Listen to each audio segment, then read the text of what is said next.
생명을 살리는 7분 주일 청소년 예배를 묵상 기도하시고 시작하겠습니다. 살아계신 하나님, 오늘도 주님의 전으로 우리를 부르시고 예배하며 기도할 수 있는 은혜 주심을 감사합니다. 많은 시련과 환난과 고난 가운데 있는 사랑하는 주의 자녀들에게 하나님이 말씀으로 찾아와 주시고 성령으로 위로하시며 새 은혜와 새 힘을 허락하여 주옵소서. 예수님의 이름으로 기도합니다. 아멘. 찬송 342장 드리겠습니다. 너 시험을 당해 죄 짓지 말고 너 용기를 다해 돈 물리치라. 너 시험을 이겨 새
오늘 이 시간에 주시는 살아계신 하나님의 말씀은 구약성경 창세기 22장 9절에서 14절의 말씀입니다.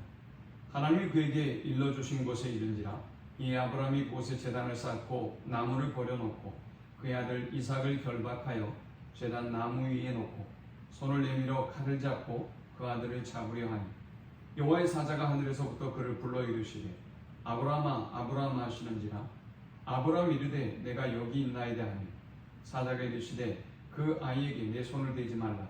그에게 아무 일도 하지 말라. 내가 내 아들 내 독자까지도 내게 아끼지 아니하였으니 내가 이제야 내가 하나님을 경외하는 줄을 아노라.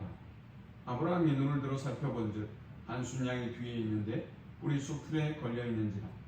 아브라함이 가서 그 순양을 가져다가 아들을 대신하여 번제로 드렸더라. 아브라함이 그 땅 이름을 여호와 이레라 했으므로 오늘날까지 사람들이 이르기를 여호와의 산에서 준비되리라 하더라. 아멘.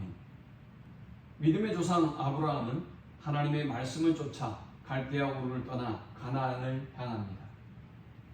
그의 삶을 보건대 믿음의 조상답지 않는 연약한 많은 부분들이 있었지만 그는 드디어 하나님께서 이 모든 시험과 연단의 과정을 통해서 그를 믿음의 조상으로 세워주시는 그 은혜와 기적을 경험하게 되었습니다.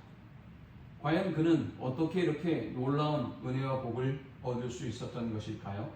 먼저 그에게는 즉각적인 순종의 믿음이 있었습니다.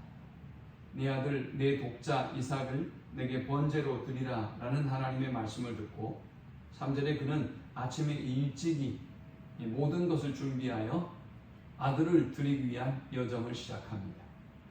하나님은 하나님의 말씀에 고민하지 아니하고 또 생각하지 아니하고 즉각적으로 순종하는 사람을 기뻐하시고 그들을 통하여 일하시며 그들에게 복을 주시는 것입니다.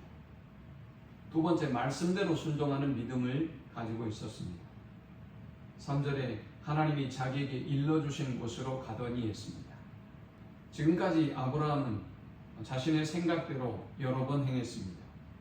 그러나 일련의 모든 과정을 통해서 그는 이제 하나님의 말씀이 옳다는 사실을 깨달았던 것 같습니다. 그는 하나님이 자기 아들 이삭을 드리라는 말씀대로 그리고 지정한 그 장소에 하나님의 말씀대로 순종하며 행합니다. 하나님은 하나님의 말씀대로 순종하는 사람을 기뻐하시고 그들을 통해서 일하시며 그들에게 큰 은혜와 복을 주시는 것입니다. 아브라함이 이렇게 하나님이 기뻐하는 복을 입을 수밖에 없었던 세 번째 이유는 하나님께서 선을 이루실 것에 대한 믿음을 가지고 있었다는 것입니다. 5절에 이에 아브라함이 종들에게 이르되 너희는 나귀와 함께 여기서 기다리라. 내가 이와 함께 저기 가서 예배하고 우리가 너희에게로 돌아오리라 하고 했습니다. 분명히 자기 아들 이삭을 제물로 드리러 감에도 불구하고 그는 이 제사를 드리고 아들과 더불어 돌아올 것을 확인하고 있습니다. 우리가 너희에게로 돌아오리라. 그는 비록 자기 아들 이삭을 제물로 드리기 위하여 모리아에 올라가지만 하나님께서 하나님의 방법으로 반드시 우리를 돌아오게 하실 것이라는 확신 있는 믿음을 가지고 있었던 것입니다. 그는 준비하시는 하나님을 온전히 신뢰하는 믿음을 가지고 있었습니다. 아들 이삭이 아버지에게 물었습니다. 불과 나무는 있거니와 번제할 어린 양은 어디 있나이까? 아브라함은 아들의 질문 앞에 이렇게 대답합니다. 아브라함이 이르되 내 아들아 번제할 어린 양은 하나님이 자기를 위하여 친히 준비하시리라. 아브라함은 자기 아들을 제물로 드리러 가는 이 여정 속에서 하나님께서 분명한 대안을 갖고 계시며 또 제물을 준비하고 계실 것을 확신하고 있는 것입니다. 오늘 이 말씀을 붙잡고 우리도 아브라함처럼 온전한 순종의 믿음을 가져서 하나님이 기뻐하는 믿음, 또 하나님이 복 주실 수밖에 없는 믿음의 길을 걸어가는 우리 모두가 되실 수 있기를 축원합니다. 하나님 감사합니다. 연약한 우리를 사랑하시고 지금까지 인도하여 주심을 감사합니다. 아브라함처럼 순종하는 믿음, 그래서 순종을 통하여 하나님의 더 큰 은혜와 복을 받아 누리는 우리 모두가 되게 하여 주옵소서. 예수님의 이름으로 기도합니다. 아멘. 지금은 우리 주 예수 그리스도의 크신 은혜와 성부 하나님의 극진한 사랑과 성령의 인도 보교통 충만케 하심, 아브라함처럼 순종하는 믿음을 통하여 하나님의 큰 은혜와 복을 받기를 소망하는 모든 주의 백성들의 머리 위에 이제로부터 영원토록 함께 있을지어다. 아멘.